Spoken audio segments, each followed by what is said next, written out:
Deus nos abençoe nessa noite. Então, irmãos, Neemias capítulo 1, eu farei a leitura de todo o texto. Eu peço que os irmãos acompanhem silenciosamente as suas Bíblias, que diz a palavra do Senhor. Neemias capítulo 1, todos encontraram? Diz assim a palavra do Senhor: as palavras de Neemias, filho de Acalias, no mês de Quisleu, no ano 20º, estando eu na cidade de Suzã, veio Hanani, um de meus irmãos, com os de Judá. Então lhes perguntei pelos judeus que escaparam e que não foram levados para o exílio e acerca de Jerusalém. Disseram: os restantes que não foram levados para o exílio e se acham lá na província estão em grande miséria e desprezo. Os muros de Jerusalém estão derribados e as suas portas queimadas. Tendo eu ouvido estas palavras, assentei e chorei, e lamentei por alguns dias, e estive jejuando e orando perante o Deus dos céus. E disse: ah, Senhor, Deus dos céus, Deus grande e terrível, que guardas a aliança e a misericórdia para com aqueles que te amam e guardam os teus mandamentos. Estejam, pois, atentos os teus ouvidos e os teus olhos abertos para pedires a oração do teu servo, que hoje faço a tua presença, dia e noite, pelos filhos de Israel, os teus servos, e faço confissão pelos pecados dos filhos de Israel, os quais temos cometido contra ti, pois eu e a casa de meu pai temos pecado. Temos procedido de todo corruptamente contra ti, não temos guardado os mandamentos, nem os estatutos, nem os juízos que ordenaste a Moisés teu servo. Lembra-te da palavra que ordenaste a Moisés teu servo, dizendo: se transgredirdes, eu vos espalharei por entre os povos.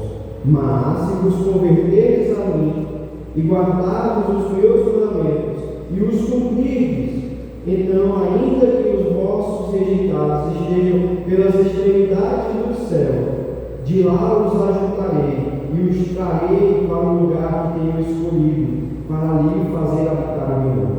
Estes ainda são teus servos e o teu povo, que resgataste com teu grande poder e com tua poderosa mão.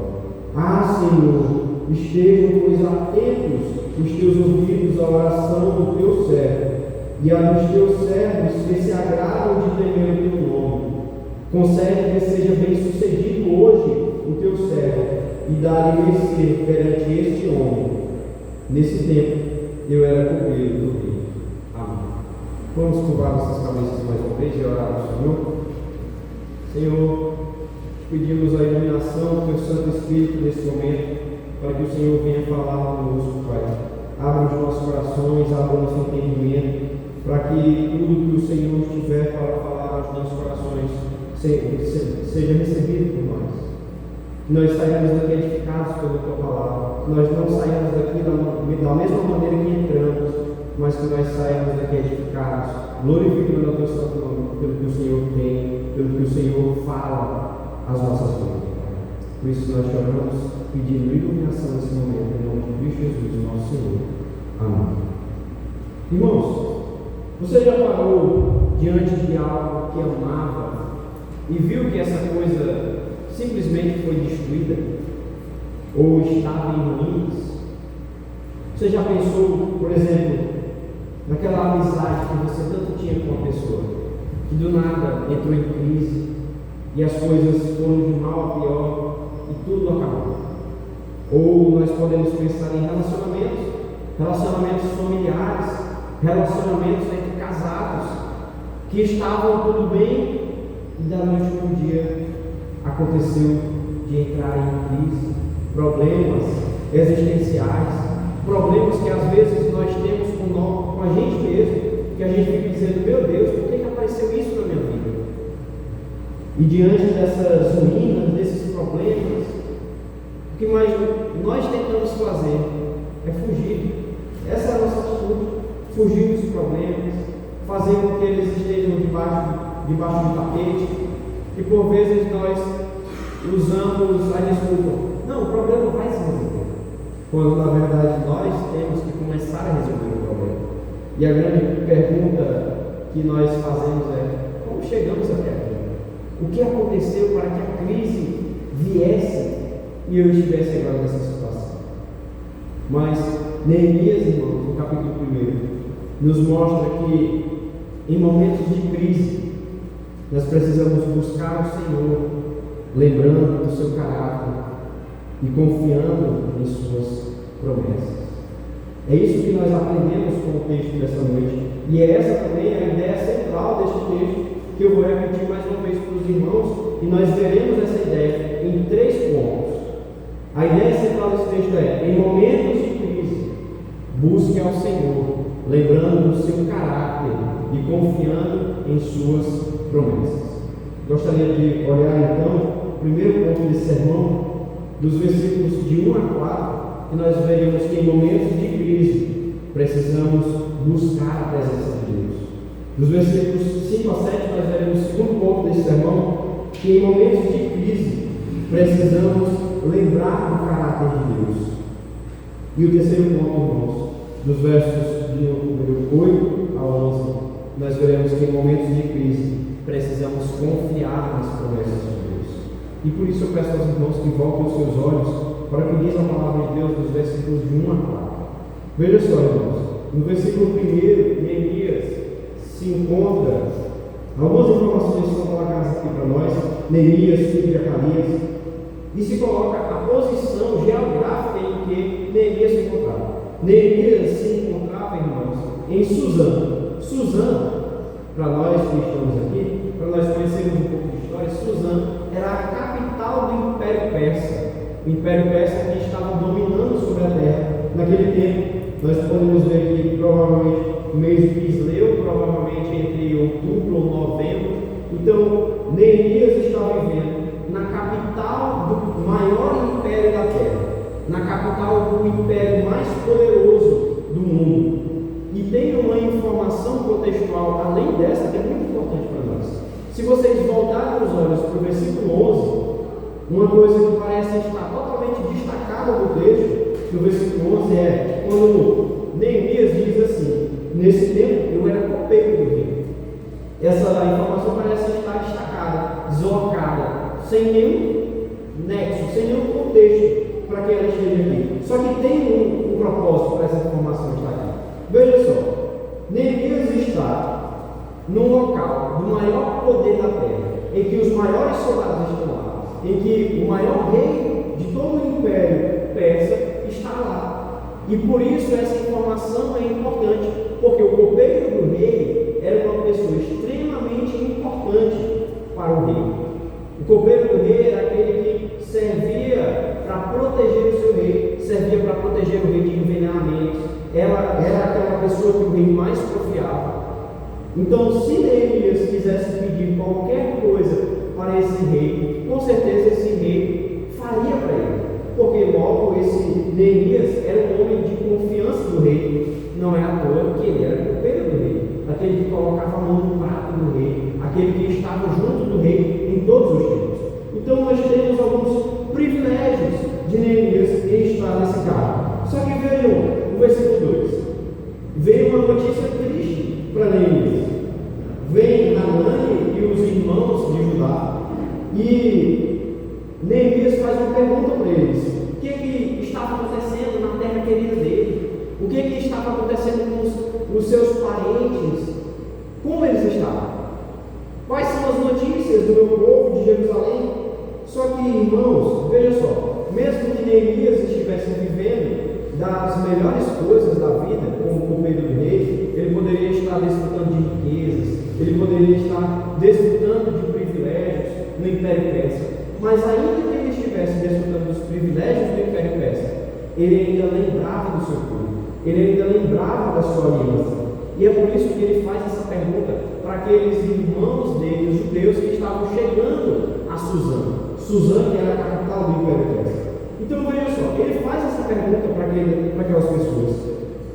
E logo em seguida, no verso número 3, aquelas pessoas respondem. Só que essa não era a resposta que Neemias esperava. Não era. Por quê? Essa resposta daqueles homens que estavam chegando de Jerusalém era um tapa na cara de Neemias, porque Neemias estava vivendo das melhores coisas da terra, enquanto o povo dele estava sofrendo. Veja no versículo 3, como é marcante a resposta de Hanani e dos seus irmãos. Veja só, os restantes que não foram levados para o exílio e se acham lá na província, estão em grande miséria e desprezo. Os muros de Jerusalém estão derribados e as suas portas queimadas. Então veja a resposta que as pessoas dão para ele. Ele agora fica totalmente em choque com a resposta que ele recebe. Porque, primeiramente, o seu povo estava numa situação totalmente diferente da dele. O seu povo estava vivendo em pobreza, em miséria. E aqui uma outra informação contextual importantíssima para nós é que os muros de Jerusalém estavam derribados e as suas portas queimadas. Por que isso é importante para nós? Porque se nós olharmos para as cidades desse tempo, as cidades desse tempo eram cidades que eram fortificadas, elas tinham muralhas ao seu redor. Se uma cidade não tinha muralhas ao seu redor, acontecia que era muito fácil inimigos atacarem aquelas cidades, era muito fácil que ladrões salteassem aquelas cidades e talvez até queimassem a cidade no meio desses roubos. Então você pode perceber que essa informação ela vem para dizer o seguinte: Jerusalém está desprotegida, Jerusalém corre perigo de ser extinta, mesmo que a maioria dos seus moradores já tenha ido para o exílio. Então o que nós encontramos aqui, irmãos, é Jerusalém em colapso. Colapso porque foi dominada. E aqui a notícia que chega a Neemias não é das melhores. Só que ainda assim, Neemias se importa com aquele povo. Neemias se preocupa de eles estarem vivendo daquela maneira. E é por isso que no versículo 4, com a resposta do que os moços de Jerusalém tinham dito, nós vemos a inação de Neemias diante disso. Leia comigo o versículo 4.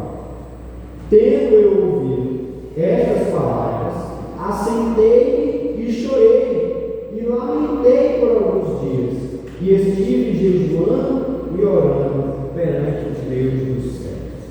Então, primeira coisa que nós podemos perceber no versículo 4 é que ele ora em direção ao seu Deus, porque ele era um judeu, ele estava ainda a serviço do seu Deus acima do serviço que ele estava. Veja só, a informação do versículo 11 é que ele era copeiro do rei, era uma pessoa muito próxima. Então, se Neemias quisesse pedir qualquer coisa para aquele rei, ele poderia pedir, provavelmente aquele rei faria. Só que, irmãos, antes de Neemias buscar o rei do império mais poderoso da terra, Neemias buscou o rei, que é o rei mais poderoso do universo, que é o Deus Todo-Poderoso.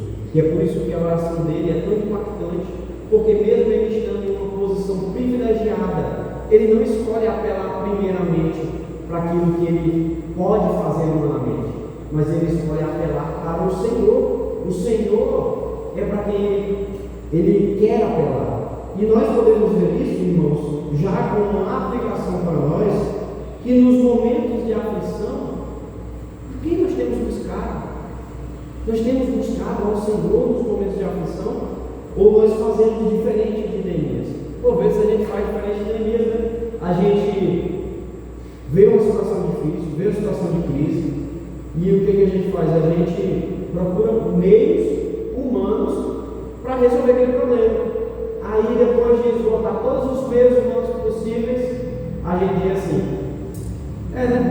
apelar para Deus agora, não tem mais nada para fazer. Quando deveria ser o contrário.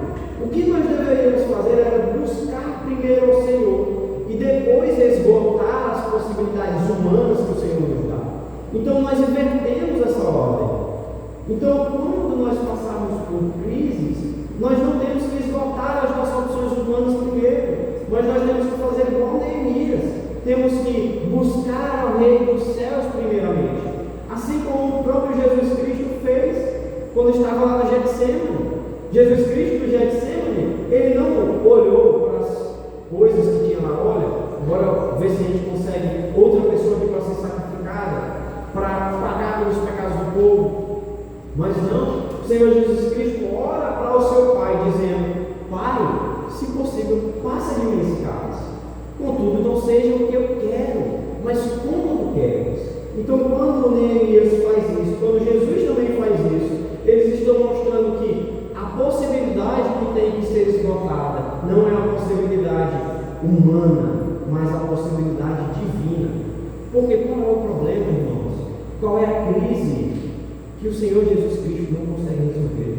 Qual é a crise que o nosso Deus poderoso, aquele que é o mais poderoso do universo, o Rei dos Reis, o Senhor dos Senhores, qual é a crise que esse Deus não pode resolver? Ele pode resolver todas as crises. E ele resolveu a maior crise que nós tínhamos. Ele resolveu a crise da morte, a crise da falta de contato com Deus.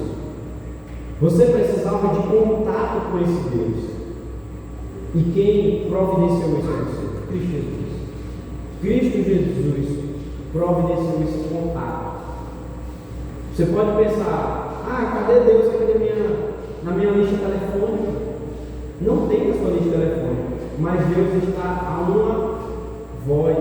Deus está ao abrir a sua boca, quando você clama por Ele. E é por isso que você precisa clamar a Ele primeiramente em momentos de crise. Em momentos de crise você precisa buscar a presença do Senhor em todo o tempo, porque Ele que resolve as crises. Ele resolve a crise da nossa morte, Ele resolve as crises da nossa vida, nos trazendo para Ele, nos tirando uma maçã do pecado, para que nós tenhamos vida. Ele é a solução das nossas crises, dos nossos problemas, e é por isso que nós podemos descansar no que Ele fez e no que Ele continuou fazendo por nós. Nós precisamos descansar nele. Ele é a solução de tudo. E o que nós podemos fazer também, irmãos, não só orar pelas crises que nós temos passado, mas ore e clame ao Senhor em momentos de crise que os seus irmãos passam. Ore por eles e com eles. É muito fácil, irmãos, orar por aqueles irmãos que nós gostamos, né? Ore pelos irmãos que você não gosta. Ore para que aquele irmão seja mais fácil de lidar, ou para que você seja mais fácil de lidar. Ore para que essas crises que seu irmão passa sejam resolvidas, porque às vezes nós focamos muito no eu. Eu preciso da resolução, eu preciso que os meus problemas sejam acabados, mas nós esquecemos que os nossos irmãos também têm problemas, eles também têm vidas em crise, e é por isso que nós precisamos não só orar por nós mesmos, mas nós precisamos orar para o nosso Senhor Jesus, o nosso Senhor Deus, que é aquele que resolve as crises, para que as crises dos nossos irmãos também sejam resolvidas, orando uns pelos outros, para que nós sejamos fortalecidos em corpo de Cristo, sejamos fortalecidos com esse corpo tão precioso que o Senhor conquistou por nós. Vamos olhar então agora para os versículos de 5 a 7, que nós acabamos de ver que em momentos de crise precisamos buscar o Senhor primeiramente. Agora nos versículos de 5 a 7, nós veremos que em momentos de crise precisamos lembrar e confiar no caráter de Deus, lembrar dos seus atributos. Olha os versículos de 5 a 7. Nesses versículos, Neemias começa a orar ao Senhor, começa a se prostrar diante dele, e começa com uma lamentação, dizendo: Senhor, Deus dos céus, Deus grande e temível. Essa forma com que Neemias começa a clamar ao Senhor, com que Neemias começa a se expressar diante de Deus, é uma forma, irmãos, que revela quem Deus é, o caráter de Deus, que revela os atributos do Senhor. Então nós podemos ver, irmãos, alguns atributos nessa segunda parte desse texto. Primeiro nós podemos ver que esse é o Deus do céu, ou seja, é um grande Deus, é um Deus poderoso, é um Deus que pode fazer qualquer coisa. Nós também vemos que esse Deus é um Deus grande, ou seja, é um Deus grandioso. Mas ainda no decorrer desses versículos, nós podemos ver que Neemias também fala da misericórdia de Deus, que Neemias também fala da santidade de Deus e da imutabilidade de Deus. E nós podemos ver isso, irmãos, de algumas maneiras. Veja, está acontecendo alguma coisa em Jerusalém. Jerusalém está passando por problemas. Ela está sendo dominada. Suas paredes estão destruídas. Os seus portões estão queimados. Então, a situação está indo de mal a pior. E o que Neemias faz é clamar ao Senhor. Clamar ao Senhor, reconhecendo os atributos de Deus diante dele, que é um ser imperfeito, que é um ser que não tem uma santidade completa, que é um ser que não é, por si só, digno de conquistar a salvação. Mas ele apela para aquilo que o Senhor é. Então, no versículo de número 6, Neemias diz: estejam, pois, atentos os teus ouvidos e os teus olhos abertos para acudires à oração do teu servo, que hoje faço a tua presença. Então, Neemias pede ao Senhor que se lembre dele, pede ao Senhor que olhe para o momento em que eles estão vivendo e resolva aquela situação. Porque, irmãos, quem gosta de ficar em crise? Ninguém gosta de ficar em crise. Então, nos momentos de crise aqui, Neemias mostra exatamente isso. Ele apela justamente àquela pessoa que pode resolver esse momento de crise. E quando ele vai mostrar todas essas coisas aqui, nos atributos de Deus, para que Neemias clama, nós podemos ver ainda que não só Neemias pede ao Deus que é misericordioso, Deus fala de quem Deus é, mas veja só, Neemias reconhece os problemas que estão acontecendo. Neemias percebe que ele está falando com Deus poderoso, com Deus misericordioso, fiel, mas ele também percebe que esse Deus fiel, ele não está sendo injusto em tudo aquilo que ele está fazendo. E nós podemos perceber isso por conta do versículo número 6, na segunda metade dele. Nós vemos o seguinte: o que Neemias diz? Neemias diz assim: e faço confissão pelos pecados dos filhos de Israel, os quais temos cometido contra ti, pois eu e a casa do meu pai temos pecado. Ele reconhece o pecado diante de Deus, ele reconhece as suas faltas, ele não pensa que aquela obra de crise, aquele problema do povo invadir Jerusalém, ele não pensa que aquele problema apareceu do nada, como uma flor que brota, como uma chuva que aparece do nada. Ele não pensa nisso, mas ele sabe qual é o problema. O problema é que o povo pecou, e quando o povo peca, tem consequências, e nós podemos ver isso claramente, irmãos, no versículo 7, quando Neemias vai mostrar que eles quebraram tudo. Eles jogaram todos os estatutos do Senhor fora, todos os mandamentos do Senhor que foram dados a eles lá na época de Moisés. Eles jogaram tudo fora. É como se eles tivessem pegado as tábuas da aliança, quebrado e tocado fogo, porque eles não queriam saber daquilo. Eles estavam completamente distantes do Senhor. Eles estavam distantes do Senhor e não queriam pacto com Deus. E é por isso que o pecado causou neles, irmãos, destruição. E é isso que o pecado causa: destruição, porque nós não obedecemos a Deus. E no caso dos judeus, eles estavam desobedecendo ao Senhor continuamente. Eles estavam sempre se voltando para outros deuses. Eles estavam adorando deuses em redor de Israel, deuses dos povos que pareciam mais reais. Eles fizeram, irmãos, assim como Arão e aquele povo que ficou embaixo do monte. Eles disseram: o Senhor não é real, o Senhor não é real, então vamos correr aqui para esse bezerrinho de ouro que está aqui na nossa frente, que nós podemos pegar, que nós podemos ver. Esse Deus de Israel se esqueceu de nós, quando na verdade Deus não tinha se esquecido deles. Deus estava lá presente, e é por isso que no momento que eles caíram, eles começaram a ser atribulados pelo Senhor, começaram a passar aperto, porque o Senhor estava disciplinando eles. E irmãos, todas essas coisas que Neemias fala na sua oração, na primeira parte da sua oração, elas servem para mostrar que nós precisamos lembrar sempre de quem Deus é. Porque se nós não lembrarmos de quem o Senhor é, como nós saberemos que Ele resolverá os nossos problemas? E essa é a aplicação que fica para nós. Se nós não lembramos quem Deus é, nós nunca saberemos que esse Deus, Ele pode resolver os meus problemas. Porque nós vemos aqui, irmãos, que Neemias está apelando a um Deus que é misericordioso, a um Deus que é fiel, a um Deus que se compadece, a um Deus que é santo, que não muda. Todas essas coisas servem para que nós lembremos que sempre os atributos de Deus permanecem.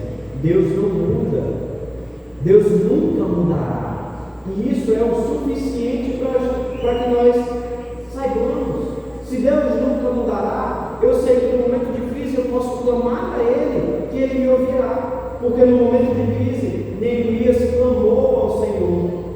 E mais tarde nós vemos que a oração desse servo é ouvida no capítulo 2. Nós vemos que o rei Artaxerxes ouve aquilo que está sendo falado. E então manda Neemias para reconstruir os muros de Jerusalém. Em momentos de crise, irmãos, nós precisamos lembrar do caráter de Deus, porque é o caráter de Deus que permite que as nossas orações sempre cheguem a Ele. Porque se Deus nos permite entrar diante da sua santa presença, Ele nunca, jamais nos tirará da sua presença, porque Deus não muda. Se Deus permite que você entre, você tem um passe livre para entrar diante da sua presença, para clamar a Ele. Lembre de como Deus já te salvou. Lembre de como Deus já te tirou do lamaçal do pecado. Lembre de como esse Deus, Ele é misericordioso e teve misericórdia não só.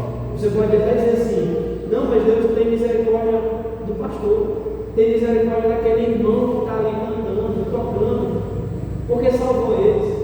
Mas, irmãos, percebam a misericórdia de Deus na vida de vocês. Percebam como tudo que acontece na vida de vocês é misericórdia de Deus. Se eu acordo, é misericórdia de Deus. Se eu trabalho, é misericórdia de Deus. Se eu ando, é misericórdia de Deus. Se o meu coração bate no meu peito, meu coração é misericórdia de Deus. Tudo nas nossas vidas é misericórdia de Deus. Crianças, se vocês aprendem a falar, se vocês aprendem a ler, se vocês aprendem a escrever, se vocês aprendem um novo idioma, isso tudo é misericórdia de Deus na vida de vocês. É porque esse Deus é misericordioso e dá coisas para vocês. Ele é um Deus que se compadece. Ele é um Deus que dá a graça comum e a graça específica dele para vocês. Então, quando você chegar diante do Senhor, e essa é a última parte dessa aplicação, quando você chegar diante do Senhor no momento de crise, não pense que você tem todo o direito para que Deus resolva os seus problemas, porque você não tem. Deus resolve os seus problemas porque Ele é misericordioso. Então não chegue diante do Senhor com arrogância dizendo: Senhor, eu decreto que o meu problema vai ser resolvido. Não faça isso, irmãos. Provérbios 3:24 já nos adverte contra isso, onde diz que Deus resiste aos soberbos, mas dá graça aos humildes. Então chegue diante do trono da graça de Deus com humildade. Chegue diante do trono da graça do Senhor, clamando a Ele, porque Ele dá para você as coisas porque Ele quer, não porque você merece. E foi também por isso que Ele te deu a salvação em Cristo Jesus. Não é porque você é bom, não é porque você faz por onde. Deus lhe dá a salvação porque Ele quer, porque Ele é misericordioso. E como diz a palavra, a salvação Ele dá a quem Ele quer. Então, se você foi alcançado por Ele, se você foi chamado por Ele, tenha a certeza de que em momentos de crise você deve clamar e apelar, lembrando do caráter dele, lembrando de quem Ele é e do que Ele pode fazer na sua vida, porque Ele já fez muitas coisas e fará muito mais, se você assim clamar por Ele. E o terceiro ponto, irmãos, que nós podemos ver também nessa noite é dos versículos de 8 a 11, que nós veremos que em momentos de crise precisamos confiar nas promessas de Deus. Olha os versículos de 8 a 11. Versículos 8 e 9, primeiramente, nós encontramos mais uma vez uma repetição das Sagradas Escrituras. Neemias está lembrando aqui da aliança de Deus. Neemias está lembrando daquilo que o povo passou, daquilo que Moisés falou com o Senhor e que o Senhor falou com Moisés. E nós podemos tirar aqui as palavras que o Senhor falou a Moisés na época em que o povo foi tirado do Egito. Olha no versículo 8, a partir da parte: se transgredirdes, eu vos espalharei por entre os povos, mas se vos converterdes a mim e guardardes os meus mandamentos e os cumprirdes, então, ainda que os vossos rejeitados estejam pelas extremidades do céu, de lá os ajuntarei e os trarei para o lugar que tenho escolhido para ali fazer habitar o meu nome. Então, o que nós encontramos aqui nós vimos no ponto passado que Neemias faz confissão pelos seus pecados do seu povo, pelos pecados que eles tinham cometido verdadeiramente. Então, Neemias age aqui como um intercessor. Neemias faz a mesma coisa que Moisés estava fazendo em Deuteronômio 9. Algumas semanas atrás, eu preguei para meus irmãos Deuteronômio capítulo 9, dos versículos 25 a 29, que nós vimos como Moisés estava apelando a quem o Senhor era, estava apelando para a bondade do Senhor, estava apelando para a misericórdia dele, para que o povo não fosse destruído. Só que, primeiramente, olha o que Neemias faz. Neemias clama a palavra que o Senhor disse. Neemias lembra das palavras que foram ditas a Moisés, o servo de Deus. E essas palavras, irmãos, elas são extremamente importantes. Porque se Deus é um Deus fiel, como nós vimos no ponto passado, esse Deus que é fiel, Ele mantém a sua palavra para sempre. Ele mantém as suas promessas. E é por isso que nesse momento, Neemias ele pede para que o Senhor se lembre da promessa que ele tinha feito. E aqui não é porque Deus tinha esquecido, mas é simplesmente uma linguagem para fazer assim, voltando ao assunto. É como se ele estivesse falando isso. Deus, voltando ao assunto, lembra do que o Senhor fez? Olha como o Senhor efetuou essas coisas. Então, nesse momento, Neemias diz que essas coisas que foram feitas pelo povo de Deus naquela época, aquela promessa continuava até os tempos de hoje, no tempo de Neemias.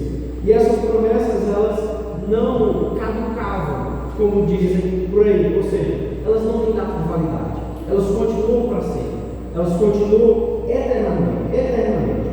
E o que nós podemos ver, irmãos, é que esse é o ponto alto da petição de Neemias. Porque nós vemos que ele clama não só para o que Deus é, mas ele usa a própria palavra que Deus deu aos seus servos. E ainda mais, olha o versículo 10. Veja como é maravilhoso isso que ele faz. Ele repete exatamente aquilo que ele disse, que Moisés falou para ele lá em Deuteronômio capítulo 9. Estes ainda são teus servos e o teu povo que resgataste com o teu grande poder e com a tua força. Então, além de Neemias clamar as promessas do Senhor que haviam sido feitas, ele clama também da mesma maneira que Moisés clamou. Porque Moisés disse o seguinte: Senhor, não te esqueças que eles são o teu povo. E por que isso é importante, irmãos? Porque se o povo é de Deus, Deus não pode destruir esse povo, porque primeiramente Ele comprou esse povo, Ele resgatou esse povo de uma maneira poderosa. Nós podemos ver que a maneira como Deus resgatou o povo do Egito foi maravilhosa demais. Aquele povo não tinha nada na terra do Egito. Os judeus não tinham nada. Eles viviam como escravos, viviam sendo açoitados, trabalhavam demais. Tudo que eles tinham era simplesmente moradia e mal. Mas quando eles saíram do Egito, a maneira maravilhosa que o Senhor os tirou de lá fez com que eles ficassem ricos. Os egípcios estavam dando coisa para eles: sai aqui, pega pessoal do Egito. Eles que não tinham nada naquela terra, saíram com tudo. E após isso, nós sabemos, pela história bastante conhecida, que Faraó manda seus cavaleiros atrás do povo. E o que Deus faz? Fecha o mar vermelho com todos aqueles cavaleiros deles. Faz com que os exércitos de Faraó perecessem diante de Deus. Isso tudo para mostrar o seguinte: que Deus é poderoso, que Deus ele salva quando ele quer, que Deus tem uma poderosa mão, que ninguém pode fechar sem abrir, e ninguém pode abrir sem ele fechar. Isso é o que nós somos apresentados aqui também. Mas por que isso é importante? Olhem a última parte do versículo 11. Quando Neemias pede para que a solução dos seus problemas venha daquela pessoa que ele era copeiro. Ele era copeiro do rei Artaxerxes, o rei do Império Persa. Mas veja que no momento de crise, ele não vai clamar primeiramente ao rei Artaxerxes. Ele clama primeiramente ao rei todo-poderoso, Deus dos céus. E após isso, ele vai clamar aquele rei que ele era copeiro. E nisso tudo o Senhor pede iluminação para falar com ele. E nós podemos ver também, irmãos, outro dado do primeiro versículo do capítulo 2, é que depois Neemias foi no mês de Nisan falar com o rei Artaxerxes. Nós podemos ter em média aí que Neemias passou 5 ou 6 meses orando e pedindo iluminação do Senhor para que a sua oração fosse atendida e o rei se compadecesse daquela necessidade do seu povo. Mas, irmãos, aquilo que mais nos chama a atenção aqui é que, mesmo que o povo estivesse naquela situação extremamente difícil, Deus não estava sendo injusto com aquele povo, mas estava fazendo com que o seu servo, Neemias, clamasse a ele, reconhecendo a justiça de Deus, reconhecendo as promessas que o Senhor fez, reconhecendo que a aliança do Senhor não tinha data de validade e nunca venceria, porque esse é um Deus que cumpre as suas promessas, e é por isso que nós podemos confiar nele. E a aplicação que fica para nós, irmãos, é que nós temos que ter certeza que as promessas do Senhor se cumprirão, porque a maior promessa de todas, ela foi cumprida em Jesus Cristo. Todas as pregações possíveis, todos os textos possíveis apontam para Jesus Cristo, porque Jesus Cristo é a maior promessa das Escrituras. Todas as Escrituras apontam para o Senhor Jesus Cristo, porque Ele é a promessa de Deus, Ele é a primeira promessa que aparece na Bíblia, e Ele também é a última promessa que será realizada, porque a primeira promessa é que Jesus Cristo viria ao mundo para pisar na cabeça da serpente, para destruir a morte, para vencer o império das trevas e resgatar o seu povo com o seu poderoso poder, com o seu sacrifício vivo. E a última promessa que nós aguardamos do Senhor Jesus Cristo é que Ele virá para buscar a sua igreja. E como é que nós podemos confiar que essa promessa é real? Nós podemos confiar que essa promessa é real porque o nosso Deus já enviou aquele que Ele tinha prometido.